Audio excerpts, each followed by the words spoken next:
एकछिन सुत्छु नि त 15-20 मिनट भनेर फेरि सुतेको डाइरेक्ट कति बेला जाने छिन् हेलो एन्ड नमस्ते मेरो प्यारा प्यारा नेपाली दाजुभाइ तथा दिदीबहिनीहरूलाई मनदेखि माया छ होइन सबैजनालाई मिक्स गरेको छु आज चाहिँ नेक्स्ट डे नेक्स्ट भाइब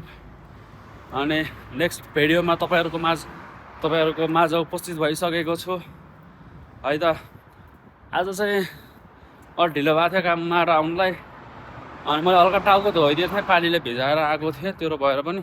खासै चिसो हुन्छ भन्न आउँछ यार गर्मीको अनुभव भएको छैन होइन त्यो भएर मैले चाहिँ ज्याकेट यस्तै हातमा समातेर हिँडिरहेको छु अनि अरे मासला सुत्तिसके धन्न अब नजिकै उ छ र अनि हिँडेर पनि जान सकिन्छ टाढा ड्युटी भइदियो हिजो के भयो भन्दाखेरि हिजो के भन्यो बिहान टन्न सुत्तिएछ मतलब 8-9 बजीसम्म म मोबाइल हेरेर बस्थेँ के भूतको कहानी आइरहेको थियो अनि त्यो हेर्दा एउटा गर्छु अर्को गर्छु भन्दा मासला तनाव भएर दिनै सकिएछ अनि मैले 9 बजी सुतेको 3 बजे निद्रा त खुलिरहेको थियो कि अनि 3 बजे निद्रा खुलिरहेको थियो अनि त्यति बेला फेरि के भयो मासला उठे काम भएको त्यो भएको कारणले गर्दाखेरिमा होइन साथीहरू कहिलेकाहीँ यस्तो भइहाल्छ होइन अब ढिला भयो भन्न बित्तिकै ड्युटी नगएर रुममा सुत्दिने नगर्नु होला आफूलाई घाटा हुन्छ होइन सेलरी काट्दिने यताउति हुन्छ त्यो कारणले गर्दाखेरि जति बेला भए पनि बरु जेबबाट ट्याक्सी भाडा गरेर भए पनि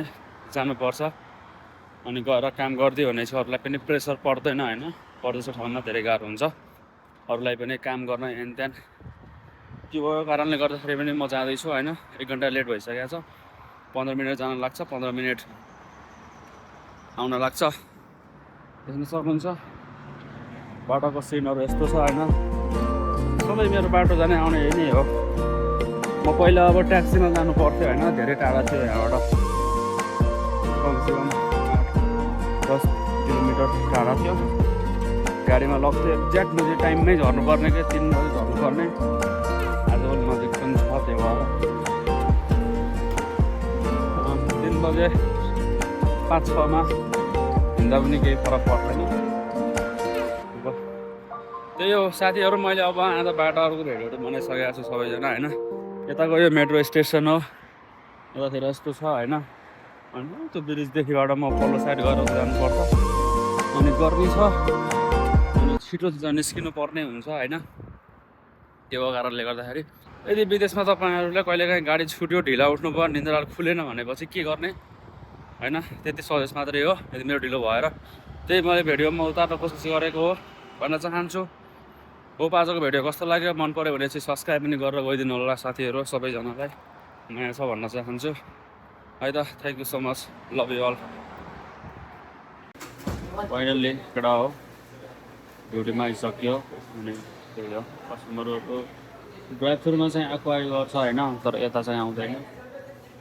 म चाहिँ बाइक पक्रेर बसिरहेको छु होइन अब त्यस्तै छ साउदी छैन क्या क्यासरहरू काम नै नहुँदैन साउदीको स्टाफहरू होइन पेट्रोलले प्रासमा 0 नै हुन्छ होइन त्यो भएर पनि